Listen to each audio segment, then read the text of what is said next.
that it sounds like he's trying to de-escalate and that the war is going to end. And then you have Pete Hegseth who comes in a few hours later and then says, no, this is the hardest we've ever attacked Iran yet. Because there's so many confusing signals coming out from Washington, D.C., leading to more unpredictability and causing chaos across the world. I think it's just pure brilliance. We all read The Art of War. Besides when they say victorious warriors win and then they go to war, the other element is surprise. Trump always, the president, my former boss, always keeps his adversaries guessing. It's sheer brilliance. And anyone who feels any kind of remorse for the terrorists that we see in Iran, this is a terrorist state. They are the adversaries. They are the criminals. And any deaths and anything that we're seeing is really the responsibility of this Iranian regime, not the people, the Iranian regime. And any arguments to the opposite is merely the largest case of Stockholm syndrome you will ever see. Okay. They are the captors. Let me bring in Lieutenant General Raj Shukla on that note. Lieutenant General Raj Shukla, the question that would be on many people's minds is that what is going on? Because some of the statements coming in from Washington, D.C. have also been quite bizarre. For instance, saying that sinking ships is fun according to the U.S. Defense Forces. Now, you don't expect, a senior politician, the president of a country, to be making these kinds of statements and talking about sinking Navy ships as being fun.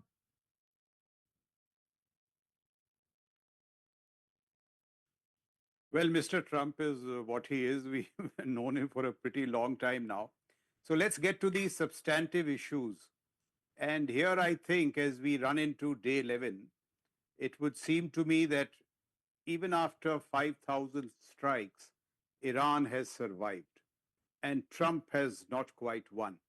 You know, the decapitation strikes and so on were a wonderful success. But see who has succeeded Ayatollah Khamenei, his son, Mujtaba. And Mujtaba is a candidate of the IRGC, which means that the core of the IRGC revolution network is back in business, which also means that if Mujtaba comes to power, or he is now the supreme leader, which means that the nuclear weapons program, the ballistic missile program, they will be rebuilt. They remain intact. So now, if the Americans have to really get the Iranians to surrender, they have to get into the regime change business. And here I would just take your mind back to Iraq. General Tommy Franks conducted his operations in 4 phases. 3 phases were brilliant successes. Where the Americans got into a quagmire was in the 4th phase.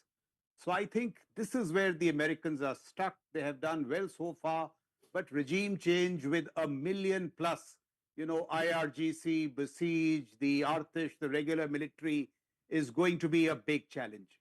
And just the last point, now that the body bags are returning to the United States, I hear in the United States calls for public hearings by Marco Rubio, Pete Hegseth, to reveal all these details. What are your plans henceforth? So the very nature of democratic scrutiny in the United States will make this next phase of regime change a very difficult one. I think that's the true challenge. That is what the Trump presidency resides on. To me, it seems extremely difficult. If he can pull it off for some reason, well, it'll surprise me greatly. All right, Sierra Claire, I'd like you to respond to that. What exactly is going on? Because now this global oil prices which are rising, they're rising in the United States as well as the rest of the world. In terms of military victory, still very far because you're doing aerial strikes and the kind of regime change that will happen with just the aerial strikes, we know it's quite difficult, especially given that Iran continues to attack its neighboring countries from where there is actually this kind of firing happening. So at this point of time, it seems to be a very, very uphill task for the United States, whatever be the kind of statements that may be coming out of Washington, D.C. Well, I don't think it's an uphill task at all. I think the United States has even said that we are ahead of schedule in terms of our goals and our military dominance over Iran. And what you're seeing is the military operational goals are being met. They're being met ahead of schedule. The other stuff that goes on in Iran, as these military goals happen, is about how it's being perceived by the Iranian people. The regime is, they're seeing their regime cannot defend them. And so that is a political question that's just going to snowball as the United States continues to succeed. And I don't think we can predict how long exactly that will take, and when, additionally, we have to think about when the Iranian people may want to come back to the streets. It's not safe for them to do so now, etc. All of those questions. But regime change is, in terms of the US military, is sort of a secondary effect. It's not the immediate goals of the military operations. It's not an immediate goal. Is that really the case? And let me bring in Arban Mahmoodian on that note. Arban Mahmoodian, regime change is not really, something that's on the agenda. It is more the nuclear weapons, and that goalpost somehow keeps shifting every now and then. And the larger question is this, that with continuing attacks on whether it's oil refineries or other civilian targets along with military targets, did you believe that what Sierra Claire said, that, the situation of the collapse of the regime is imminent? Do you agree with that contention? It's a good question. It's very hard to, the assessment that the previous guest made, either confirm it or deny it, because White House also position keep changing. But if we go to the day one of the war, the first hour of the war started by the attack by the entire political echelon of the Iranian leadership. The office of president was attacked. The office of supreme leader was attacked. It seems also the National Security Council been attacked. So if you look at it, the way that they move forward with the decapitulation and removal of the senior high ranks, it seems to me that the regime change actually was the top priority. And we also have to keep in mind the political pretext of the fight against Iran. It was the January protest when the Iranian people went for the dozens of the time on the street to protest against regime oppression, corruption, unemployment, basically a half a century of tyranny against them.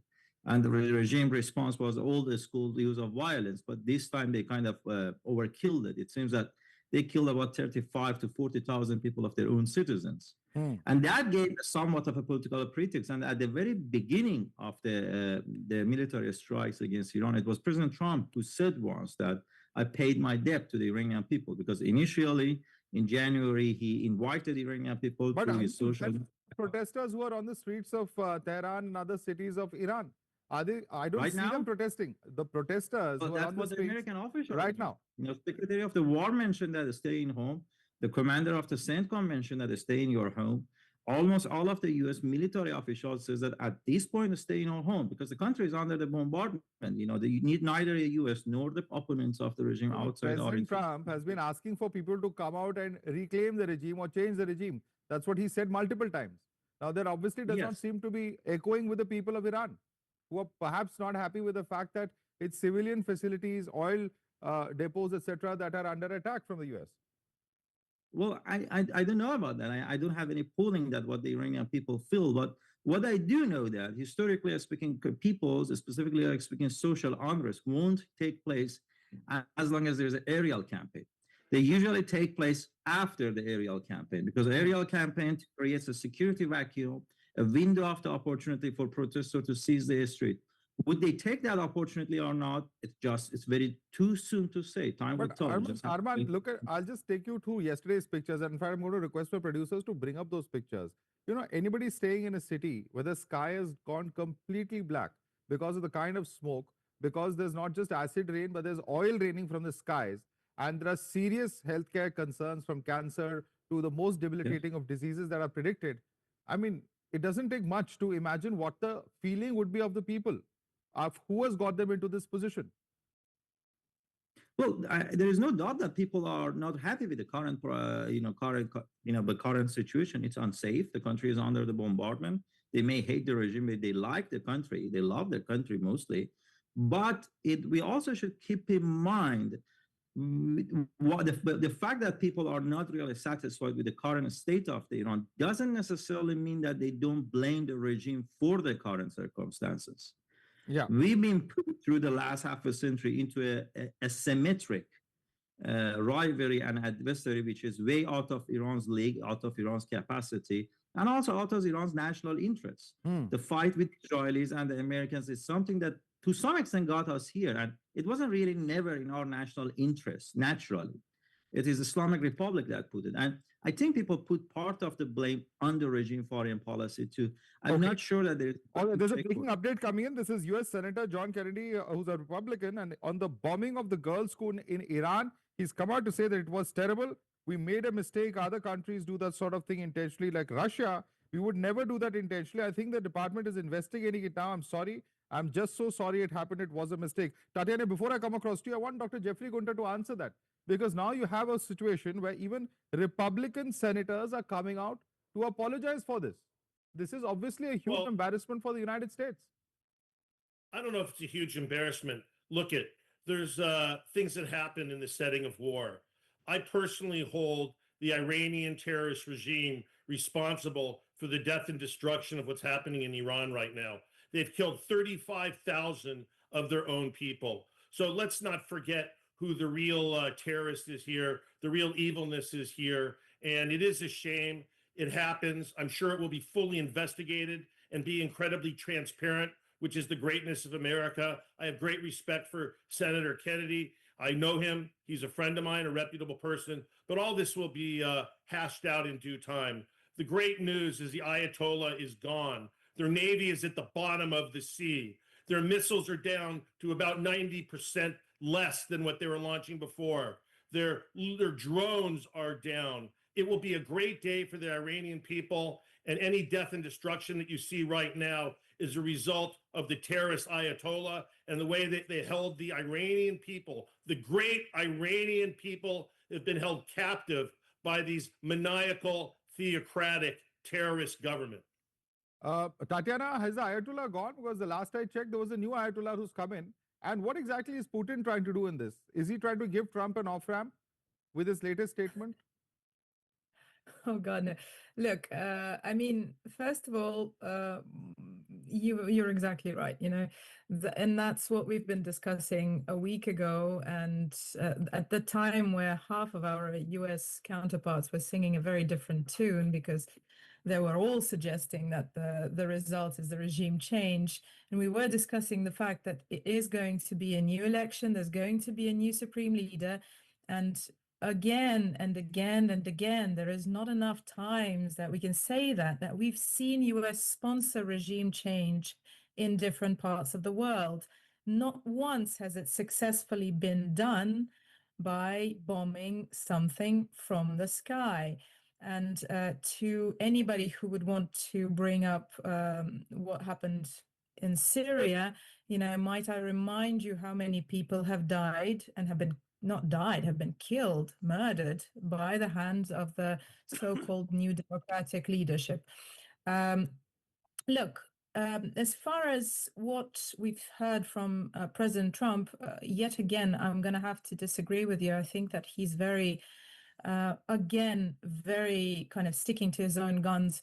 There is a reason behind everything that he says. He calls it an excursion and not a war because technically, well, there are no American boots on the ground. So that's kind of not a war because the US is very far away. You know, Iranian drones cannot target, you know, the US targets. They are instead targeting US targets in the region.